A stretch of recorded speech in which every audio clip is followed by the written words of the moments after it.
নমস্কার। ইতিহাসে আজকের দিনে কি রয়েছে দেখে নেব প্রতিদিনের মতো। জাতীয় ভোটদাতা দিবস।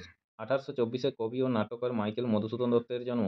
1871 জার্মানির চিকিৎসক হানসেন কুষ্ঠরোগের জীবাণু আবিষ্কার করেন। 1856 সমাজসেবক ও লেখক অশ্বিনী কুমার দত্তের জন্ম। 1899 প্রথম রেডিও প্রস্তুতকারী কোম্পানি চালু হয়। 1915 Alexander Graham Bell US transcontinental telephone service উদ্বোধন করেন। নিউ ইয়র্ক থেকে কথা বলেন। সান ফ্রান্সিসকোতে টমাস ওয়াটসনের সঙ্গে। 1942 প্রাক্তন পর্তুগিজ ফুটবলার ইউসেবিওর জন্ম। 1948 সত্যেন্দ্রনাথ বসু কলকাতায় বঙ্গীয় বিজ্ঞান পরিষদ প্রতিষ্ঠা করেন। 1950 ভারতের নির্বাচন কমিশন গঠিত হয়। 1954 ভারতের কমিউনিস্ট পার্টির প্রতিষ্ঠাতা মানবেন্দ্র নাথ রায়ের মৃত্যু। 1957 আমাশয় রোগের জীবাণু আবিষ্কারক জাপানি জীবাণুবিদ শিগা কিয়োশির মৃত্যু। 1958 বিশিষ্ট সঙ্গীতশিল্পী কবিতা কৃষ্ণমূর্তির জন্ম। 1988 ক্রিকেটার চেতেশ্বর পূজারার জন্ম। নমস্কার, আজকের ইতিহাস এই পর্যন্তই।